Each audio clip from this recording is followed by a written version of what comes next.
경기장은 언제나 승자와 패자를 가르지만 그 판정 뒤에는 눈에 보이지 않는 또 다른 싸움이 있습니다.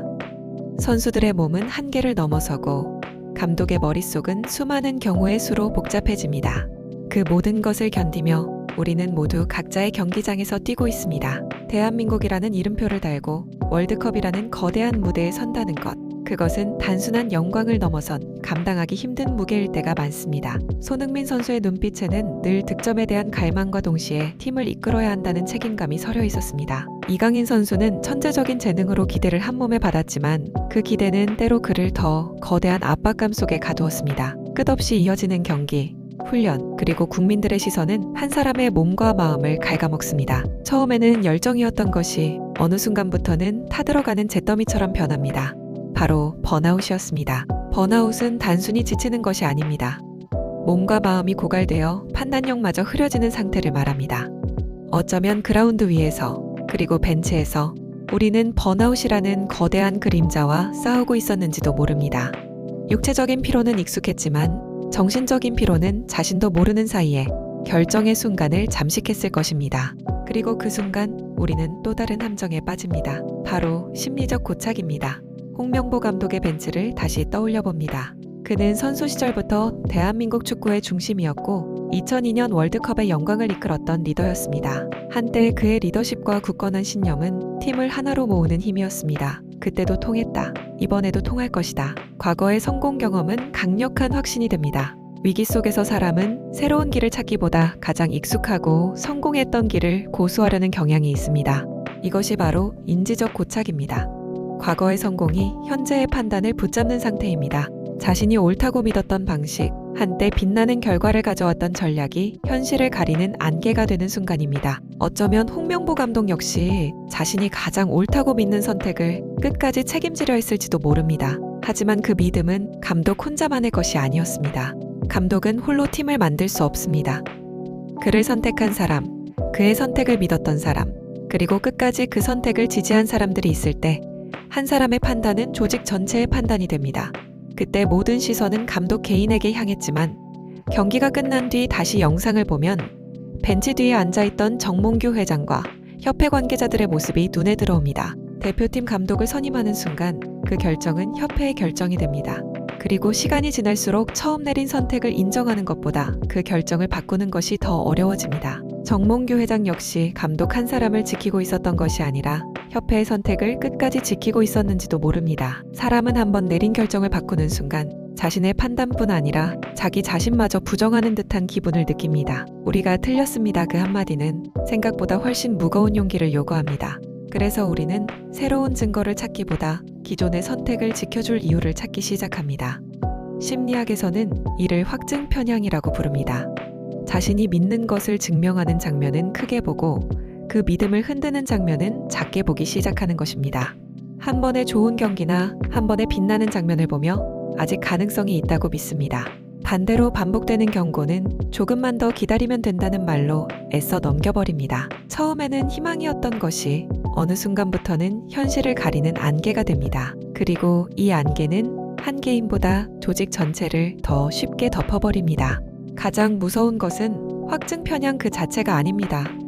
그 편향을 아무도 멈추지 못하는 조직의 분위기입니다. 회의실을 떠올려 보십시오. 누군가는 이 방향이 아닌 것 같다고 생각합니다. 하지만 입을 열지 않습니다. 이미 분위기는 결정이 끝난 것 같습니다. 괜히 반대했다가 혼자 남을 것 같다는 두려움이 앞섭니다. 또 다른 사람도 같은 생각을 하지만 그 사람 역시 말하지 않습니다. 그렇게 침묵은 하나씩 늘어갑니다. 결국 회의가 끝나면 모두가 찬성한 것처럼 보입니다. 하지만 사실은 찬성한 것이 아니라 아무도 말하지 않았던 것뿐입니다. 심리학에서는 이런 현상을 집단사고라고 설명합니다. 모두가 같은 생각을 해서가 아니라 다른 생각을 말할 수 없는 분위기가 조직을 지배하기 시작하는 것입니다. 질문은 조직을 흔드는 행동처럼 보이고 반대 의견은 분위기를 망치는 행동처럼 보입니다.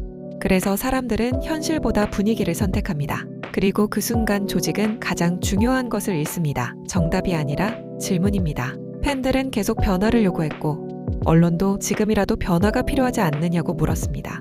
하지만 조직 안에서는 다른 목소리가 점점 작아졌습니다. 그때부터 이 이야기는 축구의 이야기가 아니라 사람의 이야기가 됩니다. 우리는 홍명보 감독과 정몽규 회장을 보며 단순히 축구협회만 떠올리지 않았습니다. 우리 회사도 떠올랐습니다. 이미 실패할 것을 알면서도 끝까지 밀어붙이는 프로젝트, 방향이 틀렸다는 것을 알면서도 아무도 먼저 말하지 않는 회의, 문제가 있다는 것을 알면서도 가족이 상처받을까봐 끝내 입을 열지 못하는 식탁이 떠올랐습니다. 우리는 생각보다 자주 진실보다 분위기를 선택합니다. 그리고 그 분위기가 결국 모두의 현실이 됩니다. 우리는 홍명보 감독을 보며 답답했다고 말하고 정몽규 회장을 보며 분노했다고 말합니다. 그런데 조금 더 깊이 들여다보면 우리가 정말 화가 났던 이유는 패배 때문만은 아니었습니다. 아무것도 바뀌지 않았기 때문입니다. 사람은 실패를 견디기도 합니다. 예상하지 못한 결과도 시간이 지나면 받아들입니다. 하지만 분명히 바꿀 기회가 있었는데 끝내 바꾸지 않았다는 사실은 오래도록 마음에 남습니다. 그래서 그날 사람들은 결과보다 과정을 이야기했습니다. 왜 더 빨리 결단하지 않았을까? 왜 다른 선택을 하지 않았을까? 왜 아무도 그 선택을 멈추지 않았을까? 그 질문은 축구협회를 향했지만 조금씩 우리 자신을 향하기 시작합니다. 생각해보면 우리도 같은 실수를 반복합니다. 이미 끝난 관계라는 걸 알면서도 기다리고 더 이상 성장하지 못하는 직장이라는 걸 알면서도 내일도 같은 자리에 앉습니다. 몸이 보내는 신호를 알면서도 오늘 하루만 더 버티자고 스스로를 설득합니다. 우리는 모르는 것이 아니라 놓지 못하는 것입니다. 왜 그럴까요? 사람은 앞으로 얻을 것보다 이미 잃은 것을 더 크게 느끼기 때문입니다. 지금까지 투자한 시간과 쏟아부은 노력, 참아온 감정이 우리의 발목을 붙잡습니다. 그래서 앞으로 더 잃을 것을 계산하기보다 이미 투자한 것을 아까워하며 한 걸음을 더 내딛습니다. 그리고 또 한 걸음을 내딛습니다. 돌아갈 수 있는 길은 계속 뒤에 있는데도 우리는 스스로에게 말합니다. 여기까지 왔는데. 그 짧은 한마디가 인생에서 가장 비싼 선택이 되는 순간이 있습니다. 월드컵은 끝났습니다. 관중은 집으로 돌아갔고 선수들도 다시 각자의 자리로 돌아갔습니다. 시간은 아무 일도 없었다는 듯 흘러갑니다. 하지만 사람들의 마음에는 한 장면이 오래 남습니다. 교체를 요구하던 관중, 움직이지 않던 벤치, 그리고 조금씩 사라져가던 시간. 어쩌면 그날 끝까지 흘러간 것은 경기 시간이 아니라 변할 수 있었던 마지막 기회였는지도 모릅니다. 사람들은 홍명보를 기억할 것입니다. 정몽규를 기억할 것입니다. 이번 월드컵도 오랫동안 이야기할 것입니다. 하지만 시간이 지나면 사건은 결국 기억 속으로 사라집니다. 뉴스는 다른 뉴스를 덮고 분노는 또 다른 분노를 만나며 사람들은 새로운 경기를 이야기합니다. 그런데도 변하지 않는 것이 하나 있습니다. 사람의 마음입니다. 우리는 늘 누군가의 선택을 평가합니다. 나라면 저렇게 하지 않았을 텐데. 그 말은 결과를 알고 난 뒤에는 너무나 쉽습니다. 하지만 인생은 언제나 결과를 모르는 상태에서 선택해야 합니다. 그것이 감독도, 회장도, 그리고 우리도 똑같은 이유입니다. 그래서 이 이야기는 홍명보만의 이야기가 아닙니다. 정몽규만의 이야기도 아닙니다. 우리 모두의 이야기입니다.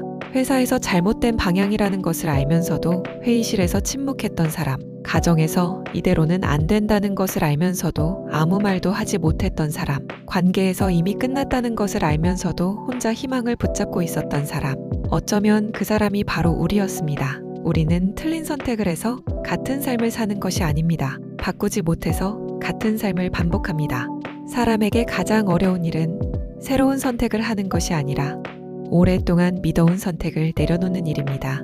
그 순간 우리는 과거의 자신과 싸워야 합니다. 내가 틀렸을 수도 있다는 한마디를 인정하는 용기. 어쩌면 그것이야말로 사람이 가질 수 있는 가장 큰 용기인지도 모릅니다. 월드컵은 끝났습니다. 관중석은 비었고 점수판도 꺼졌습니다. 하지만 그날 경기장이 남긴 질문은 아직 끝나지 않았습니다. 홍명보는 왜 끝까지 바꾸지 못했을까? 정몽규는 왜 끝까지 그 선택을 지켰을까? 그 질문을 따라오다 보면 결국 마지막에는 한 사람만 남습니다. 거울 앞에 서 있는 우리 자신입니다. 오늘 이 이야기는 누군가를 비난하기 위해 시작되지 않았습니다. 한 사람을 이해하면 조직이 보이고 조직을 이해하면 사람의 마음이 보입니다. 그리고 사람의 마음을 이해하는 순간 우리는 비로소 자신을 바라보게 됩니다. 바꿀 수 없는 것이 아니라 바꾸지 못하고 있는 선택. 놓을 수 없는 것이 아니라 놓지 못하고 있는 선택. 어쩌면 우리를 가장 오래 붙잡는 것은 실패가 아니라 과거의 성공인지도 모릅니다. 그래서 오늘 마지막으로 질문 하나만 남기겠습니다. 당신은 지금 끝내 바꾸지 못하는 것을 붙잡고 있습니까? 아니면 이미 바꿀 용기를 준비하고 있습니까?